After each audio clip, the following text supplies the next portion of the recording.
is it fair to make those types of comparisons with other countries that did this a long time ago and we're just late to the game? Or is there something to be said for those people that make the argument that, you know what, there's got to be an alternative plan out there. Let's just scrap the whole thing, rethink this, and move forward? I fundamentally disagree with everything you said. Yes, we're a complicated country. We implemented and passed and have functioned quite well the Medicare program, which provides most all health care to all our senior citizens, plus people who have end-stage renal disease and people who have Lou Gehrig's disease. It has worked very well, thank you.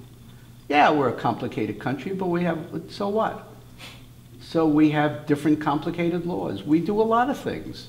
And by the way, increasingly these so-called socialist countries that are much more uniform than ours are increasingly diverse. There are, you go to England now, there are popular people. Many came from India originally, others from North Africa.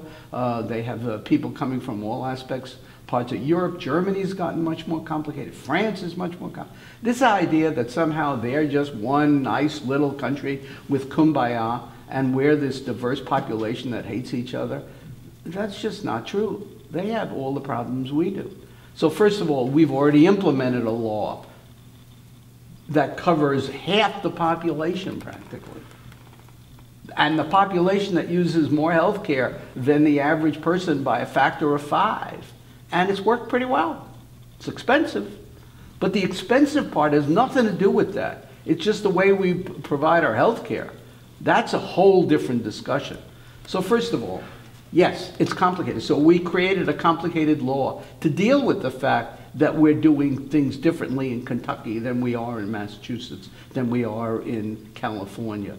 That's part of the beauty of the Affordable Care Act. It is not one size fits all. They have different exchange rates, they have different delivery systems somewhat. So the answer is, yeah, you deal complexity with complexity. So this idea that we can't afford it is pure nonsense. Pure nonsense. Of course we can afford it. Now, is it expensive? Absolutely. Should it be less expensive? Yes. But let me give you an analogy. The analogy that I draw between these people who say, well, we can't afford it, is that you and I and all of us who are well insured are sitting in a big cavernous tent, eating filet mignon and drinking fine wine and having just a great old time. And then there are a few people out in the, outside looking in on us, and we say, well, we can't afford to give them filet mignon and fine wine. It will break the bank. Let them eat scraps. That's the analogy. Do we have to eat filet mignon and fine wine? No. But we like what we're eating. And so if we're going to continue to eat filet mignon, the idea is that they can come in and join us. Maybe we all ought to go on a little bit of a diet.